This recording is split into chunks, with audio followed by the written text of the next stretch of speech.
You can advertise your business on Night Dreams Talk Radio, and you will be heard worldwide.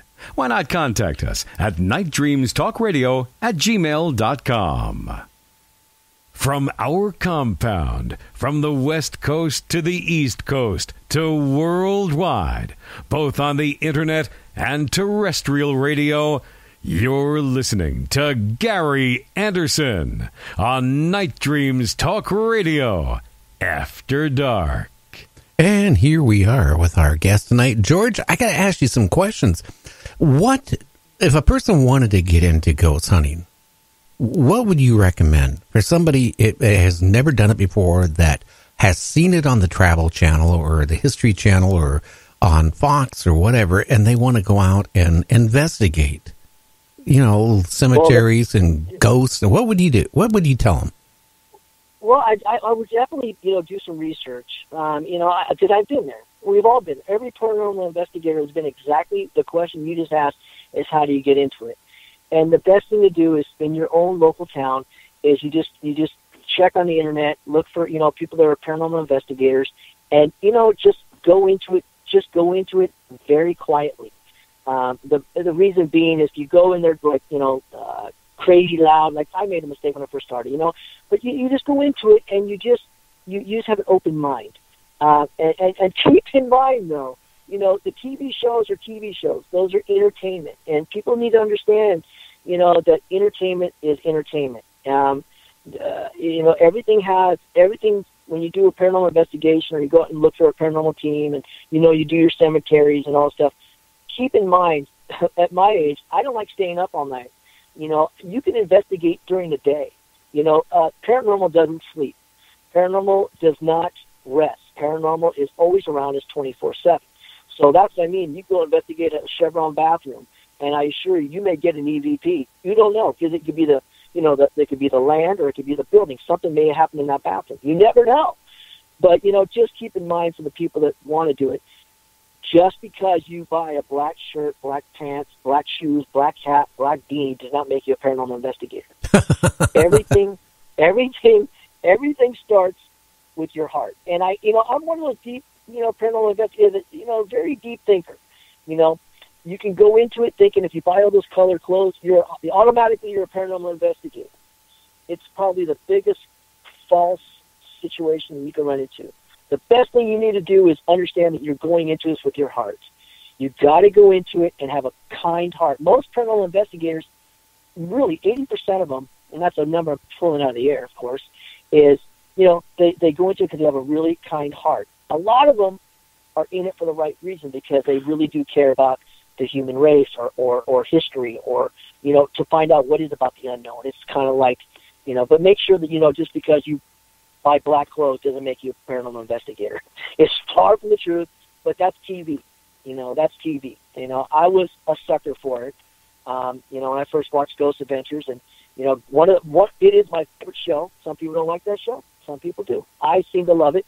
And, I went out and bought all my black clothes, and I thought it made me a paranormal investigator. And I learned my lesson. And what I mean by that is it was thinking I'd wear all those clothes and I'd get my EVP, or I would be touched or whatever. But it just didn't happen. It didn't happen. It took me a long time to really understand what you need to do out there. You need to respect. You need to respect the paranormal. The paranormal is very confusing. You think it's like fishing. If you keep on casting out at the same spot, you're going to catch that fish every single time. You caught one there, well, I'm going to catch another one. It's false. It's really confusing out there when it comes to investigating. You just got to be patient. And if you feel better, if it makes you feel like a paranormal investigator, and you feel good about yourself, go ahead and buy everything that's black. And you know what? And all that matters is that if you feel that you're a paranormal investigator, then you're a paranormal investigator. That's a good way. I've ever heard it the best way. Mama D has a question here. How does George deal with the negative entities? Well, how do I deal with them? How I deal with them when I get out there is, I have been scratched before. I have been extremely beat up before by the paranormal. What you need to do is something I didn't do is, you just need to go into each location and ground yourself. You really ground yourself, and you pray, and, you know, that's the only thing, because you never know. You know, I'm more afraid of the living than I am the dead. You know, I'd rather, you know, you if you go a paranormal investigator, at least you can't see when you're dealing with something so negative, because you don't know what's there. You know, I think it's what you bring to the table. If you go into a place, it's, you know, who knows what it is. It could be Disneyland, and you investigate Disneyland, but if you bring in your negativity and all your bad stuff and your angry stuff, that's what you're going to attract. It's kind of like in high school. You know, you if you go into high school and you hang out with people that are bad, well, that's what you're going to attract.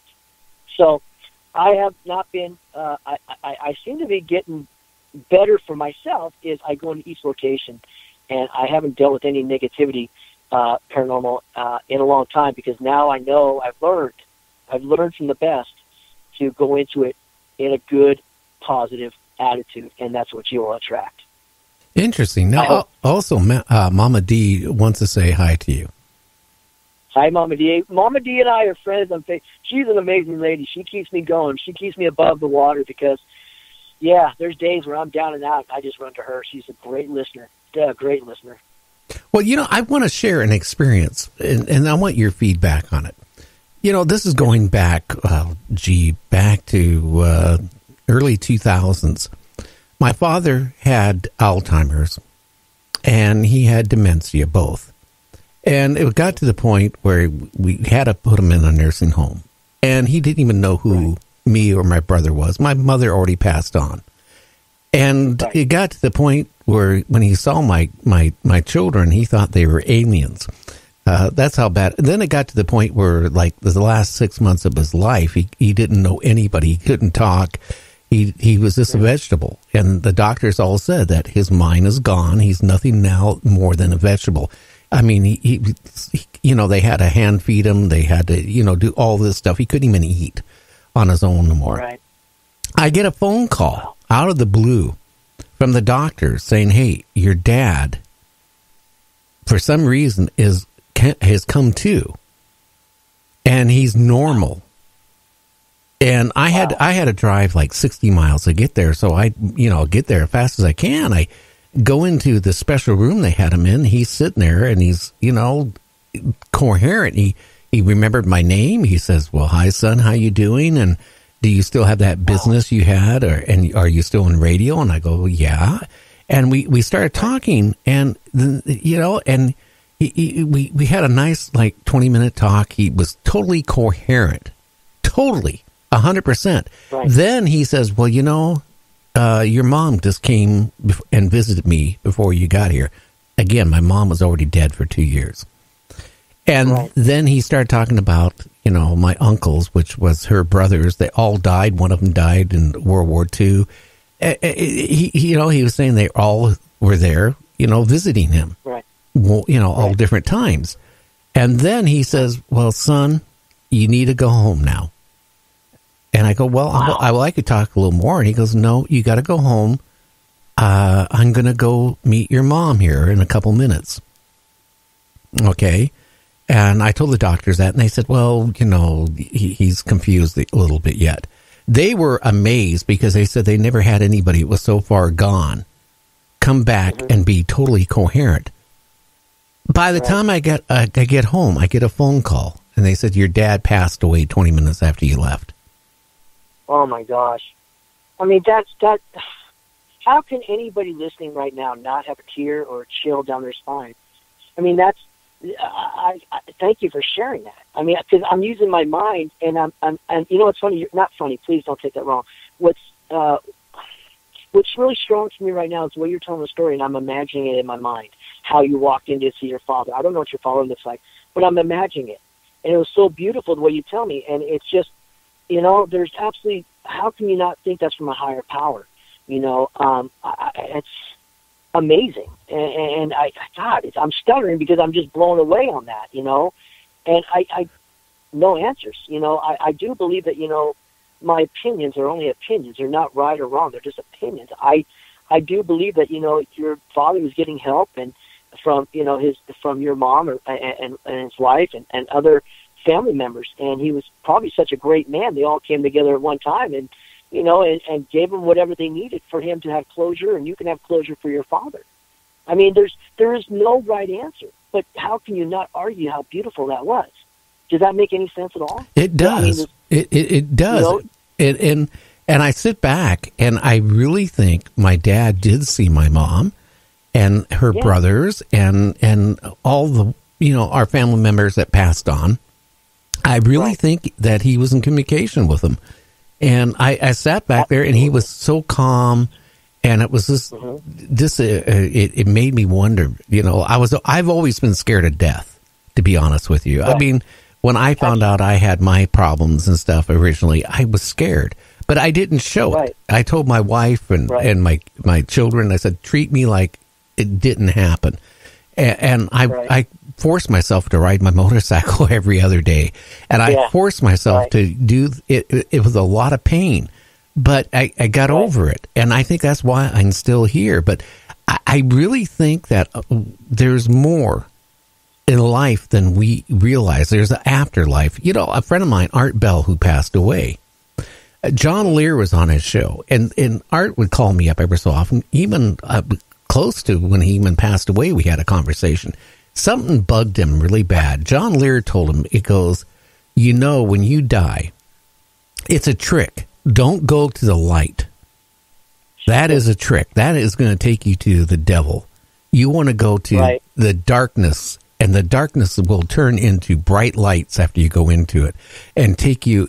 And Art, for years, it really bothered him. Because I'll be honest with you, a lot of people don't know the other part of Art. They just know what he was like on the radio. He was, when he hit 70 years old and 71 years old, it really bothered him. Big time. Right. A lot of people it does. I know in January, I'm going to be 68 and it's starting to bother me. I could see it. But, again, that's when you start thinking about death, when you start getting older. Right. And what it's like. Right. Oh, it's absolutely true.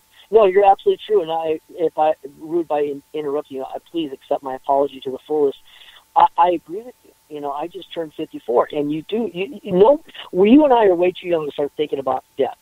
But you start thinking, and one thing that nobody seems to understand, what we hold every single day in our pocket, and a lot of people, and I know this has nothing to do with paranormal, but this is very strong to say, is everybody has the power. Everybody has the power to have a time machine. And what I mean by that, though, is everybody has a memory. Think back. When you're having a bad day, you start thinking of death, or you're thinking about something that's really, use your mind as a time machine. It's that powerful. Think back when you were a child drinking out of a garden hose. Think back when you're playing hide and seek. Bring yourself back and think of something that makes you smile. We have so much power that we all forget. I mean, people are running around these days, and they're shopping or doing something, going to work, and they seem to forget that they hold something so special, and that's a time machine. And we all own it, and we can all go back in time and smile and not think about death or anything. Just think about all the good times. Now, we all have bad times, too. There's good memories and there's bad memories. But, you need to, as well as anybody else, we just think about all the good stuff, all the fun stuff that made us smile and laugh, and, our first kiss or our first whatever, or, a baseball game or something, I do believe that's why you and I are here. I do believe that, we found a niche to survive. We found the secret of survival. And I do believe that you and I are going to be just fine. And, there's no need to think about, your age or my age. We just keep on living and just don't worry, because it's not going to get us any further. No, it doesn't. And in fact, there's a lot of people, they get a certain age and then they think, I can't do this anymore. My life is over. No. And then what happens? They pass on